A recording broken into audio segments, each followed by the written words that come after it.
Praise the Lord. யாவரையும் இந்த ரகபத்து நேரத்துக்கு அன்புடன் இந்த நாளில் வரவேற்கிறேன். இந்த நாளுக்குரிய வேத வார்த்தை 1 கொரிந்தியர் 15 அதிகாரம் 57வது வசனம்.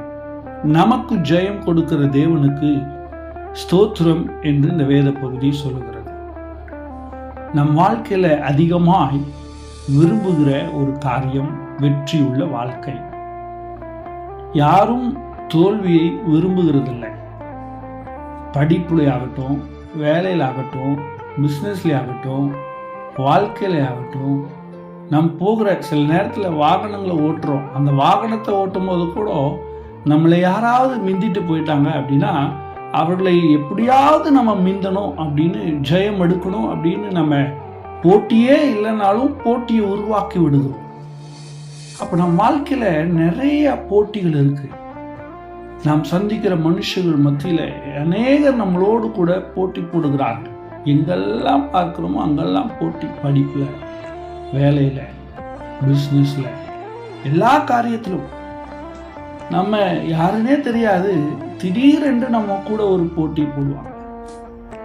சில நேரத்தில் சம்பாதிக்கிற காரியங்களில் நம்ம ஒரு 10,000 ரூபா சம்பாதிக்கிறோம் அப்படின்னா அவங்க அதை காட்டிலும் ஒரு 10,000 ரூபாய்க்கு மேலே ஒரு 1,000 ரூபாயோ 2,000 ரூபாயோ சம்பாதித்து காண்பித்து நான் வெற்றி அடைஞ்சிட்டேன் அப்படின்னு சொல்லி காண்பிக்கிற கூட்டங்கள் இருக்கிறது. ஆனால் இந்த வாழ்க்கையில் பாருங்க, நம்ம விரும்பாத ஒரு செயல் தோல்வி. அந்த ஜெயத்துக்காக, நம் வெற்றிக்காக நாம் எவ்வளவோ முயற்சிகளை ஏறெடுக்கிறோம். நிறைய பயிற்சி பண்ணுறோம், நிறைய ஆலோசனைகளை கேட்குறோம், நிறைய காரியங்களை நாம் பண்ணுவதற்கு முயற்சிகளை ஏறெடுக்கிறோம். ஆனால் வாழ்க்கையில் தோல்வியாக முடிகிறது. உங்களுடைய முயற்சி ஒரு நாளும் உங்களுடைய வாழ்க்கைக்குரிய வெற்றியை தீர்மானிக்காது. நீங்கள் எவ்வளோதான் உங்களுடைய முயற்சிகளை ஏறெடுத்தாலும், எனவே அந்த வேத பகுதி சொல்லுகிறது நமக்கு ஜெயம் கொடுக்கிற தேவனுக்கு. அப்போ வெற்றியை கொடுக்கிற தேவன், நமக்கு வெற்றியை கொடுக்கிற தேவன் இருக்கிறார். இந்த நாள் வரைக்கும் நீங்கள் தோல்வியே சந்தித்திருக்கலாம். இந்த நாள் வரைக்கும் நீங்கள் வாழ்க்கையில் பிரச்சனையாகவே சந்திச்சிருக்கலாம். இந்த நாள் வரைக்கும் நீங்கள் எல்லா காரியத்திலையும் தோல்வி அடைந்து வெட்கப்பட்டு கூனி குறுகி போயிருக்கலாம். ஆனால் வேத பகுதியை நம்புகிற, ஏற்றுக்கொள்ளுகிற ஒவ்வொருவருக்கும் சொல்லப்படுகிற ஒரு வார்த்தை, நமக்கு ஜெயம் கொடுக்கிற தேவனுக்கு ஸ்தோத்திரம். நிச்சயமாக எனக்கு ஜெயம் கொடுப்பார்.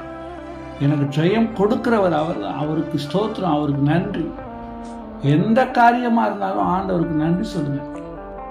எந்த காரியமா இருந்தாலும் அது நடக்கவே நடக்காதுன்னு மனுஷங்க சொல்லலாம். இந்த பலவீனம் உனக்கு மாறவே மாறாதுன்னு டாக்டர் சொல்லலாம். இந்த வேலை உனக்கு கிடைக்காதுன்னு அதிகாரிகள் சொல்லலாம்.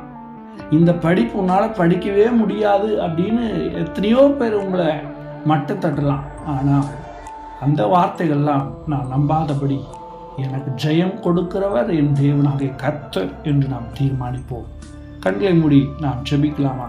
கிருபையை நேசிக்கிற எங்கள் அன்பின் பரலோக பிதாவே, இந்த ஆசீர்வதிக்கப்பட்ட நல்ல வேலைக்காக ஜெபிக்கிறோம். 1 கொரிந்தியர் 15 அதிகாரம் 57வது வசனத்தின்படியாக நமக்கு ஜெயம் கொடுக்கிற தேவனுக்கு ஸ்தோத்திரம் என்று சொன்னது போல, இந்த வார்த்தையை கேட்கிற ஒவ்வொருவருக்கும் இந்த நாளில் எத்தனையோ காரியத்தில் தோல்வி அடைந்து, ஏமாற்றம் அடைந்து, ஆண்டவரே கவலையோடு கண்ணீரோடு இருக்கிற ஒவ்வொருவருக்கும் நீங்க கர்த்தர் ஜெயம் கொடுக்கும்படியாக ஜெபிக்கிறேன்.